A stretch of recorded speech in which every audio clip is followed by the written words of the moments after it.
Assalamualaikum students, how are you? I hope you are fine. Today we will discuss about the poem Mowing by Robert Frost. I will tell you about paraphrasing of this poem line by line and explanation of this poem. At first we will see first stanza of this poem. There was never a sound beside the wood but one, and that was my long sight whispering to the ground. इस line का मतलब क्या है, पहले हमने इसको समझना है। इसका मतलब है in the quiet forest there was only one sound, के खामोश था जंगल था जहाँ पे सिर्फ एक ही साउंड था। The only sound was soft whispering noise made by the scythe while cutting grass. सिर्फ एक ही साउंड था, वो कौन सा साउंड था? सॉफ्ट था।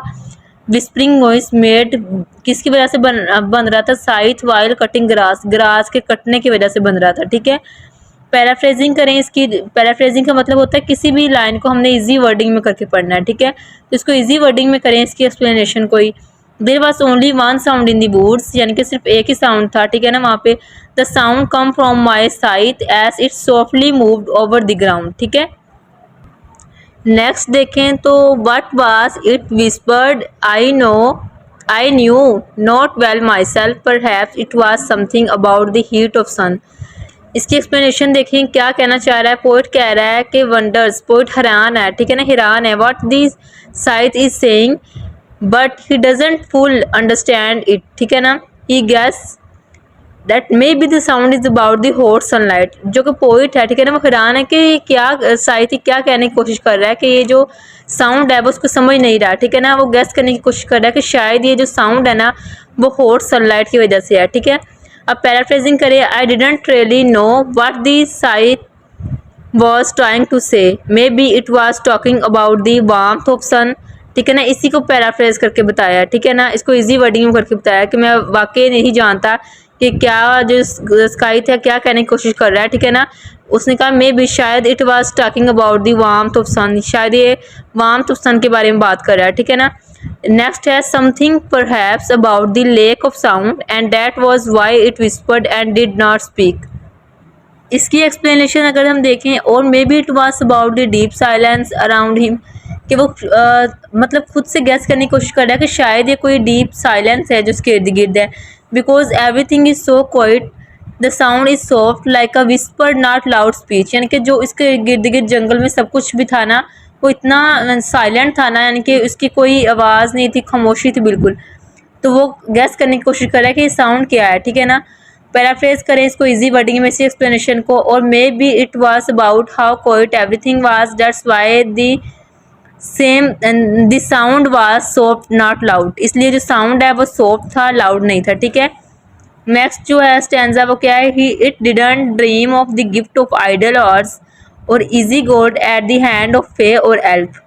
The scythe is not dreaming about resting or doing nothing. ठीक है ना, कोई मतलब ड्रीम नहीं कर रहा रेस्टिंग के बारे में या फिर कुछ भी करने के बारे में। It is not thinking about magical rewards और इजी मनी। ठीक है ना, वो किसी भी मैजिकल रिवार्ड के बारे में या फिर इजी मनी के बारे में नहीं सोच रहा। ठीक है, इजी मनी और फेरीज। ठीक है ना, इसी जो ये जो लाइंस है इसी की एक्सप्लेनेशन आपको बताइए। अब इसकी पैराफ्रेजिंग करके बताती हूँ। ठीक है ना, it was not thinking about relaxing और वेस्टिंग टाइम, यानी कि वो रिलैक्स करने के बारे में, टाइम वेस्ट करने के बारे में नहीं सोच रहा था। It was not wishing for easy और मैजिकल रिचीज़। ठीक है ना ही वो विश कर रहा था मैजिकल रिचीज़ के बारे में, फिर इजी या मैजिकल रिचीज़ के बारे में। ठीक है ना, तो आपको ज़्यादा ईजी है कि आप पैराफ्रेजिंग पे ज़्यादा गौर करें क्योंकि वो ज़्यादा ईजी वर्डिंग में होती है। इसको पैराफ्रेजिंग को करके आपको पोएम की लाइंस को समझने में ज़्यादा आसानी होती है। नेक्स्ट क्या है, anything more than the truth would have seem too weak to the earnest love that laid the swale in rows. ठीक है ना, इसकी एक्सप्लेनेशन क्या है इन लाइंस की, anything imaginary or false would feel weak. ठीक है ना, इसका मतलब है कोई भी चीज़ जो इमेजनरी होगी या फिर फॉल्स होगी, ठीक है ना, वो वीक होगी, मीनिंगलेस होगी। ठीक है ना, the serious honest work of cutting grass is important and meaningful, लेकिन जो सीरियस वर्क है ना ग्रास को कट करने का, मीनिंगफुल है और इम्पोर्टेंट है। इसी की पैराफ्रेजिंग करें तो anything untrue would feel unimportant. ठीक है ना, जो भी चीज़ वीक होगी या अनट्रू होगी, सच नहीं होगी, वो अनइम्पोर्टेंट होगी। द रियल वर्क, ठीक है ना, ऑफ कटिंग ग्रास। ठीक है, लाइन का क्या मतलब है कि anything untrue would feel unimportant but the real work of cutting grass into rose is more important, ठीक है ना। देखो जो चीज़ सच नहीं होगी वो अनइम्पोर्टेंट होगी, लेकिन जो रियल वर्क होगा वो इम्पोर्टेंट होगा, ठीक है। नेक्स्ट लाइन क्या है, not without feeble pointed spikes of flowers pale orchid and scared are bright green snake, ठीक है।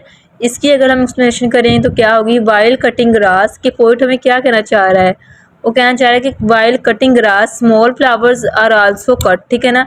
ग्रास को कट करते हुए जो स्मॉल फ्लावर्स थे वो भी कट हो गए, he also cut pale flowers, ठीक है, and scared away a green snake, उसने जो जर्द फ्लावर थे वो भी कट कर दिए और लेकिन थोड़ा खौफजदा था किससे, ग्रीन स्नेक से, ठीक है। पैराफ्रेज करें इसी को इजी वर्डिंग में तो क्या बनेगा, some small flowers were also cut along with the grass, ठीक है, light coloured flowers were cut and a green snake got frighten, ठीक है। इसी की पैराफ्रेजिंग करें तो ये बनेगी। नेक्स्ट लाइन क्या है, the fact is the sweetest dream that labour knows my long scythe whispered and left the hay to, ठीक है ना, left the hay to make, ठीक है। अब इसको एक्सप्लेन करें, the truth is better than dreams, वो क्या कहना चाह रहा है, उसको कह रहा है कि the fact is the sweetest dream that labour knows, ठीक है। इसका क्या मतलब, truth is better than dream, जो ट्रूथ होता है वो बेटर होता है ड्रीम से ज़्यादा, ठीक है ना।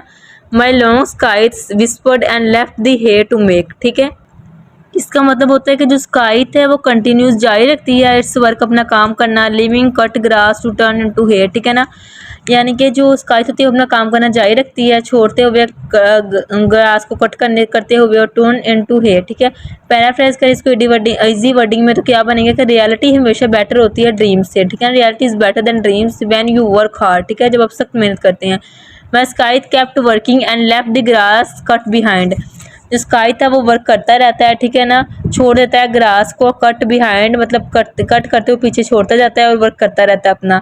तो इससे हम पोएम से हमें क्या आइडिया मिलता है, यही सिंपल आइडिया मिलता है कि जो रियलिटी होती है वो हमेशा बेटर होती है ड्रीम से, वर्क हार्ड करना ही मतलब बेस्ट होता है। इमेजिनरी वर्ड से ज़्यादा जो रियल वर्ड होती है वो बेस्ट होती है, ठीक है। और लेबर्स का जो वर्क होता है वो इंपॉर्टेंट होता है, यानी कि जो असल जो होती है सेटिस्फेक्शन जो होती है रियल, वो हमें किससे मिलती है, वर्क हार्ड से, यानी कि उसको ग्रास कट करने से पोइट को मिल रही थी, ठीक है। वो इमेजिनरी वर्ड से ज़्यादा रियल वर्ड में रहना पसंद कर रहा था, ठीक है। तो यही इस पोएम का इम्पोर्टेंट और मेन आइडिया, ठीक है। आई होप आपको समझ आ गई होगी।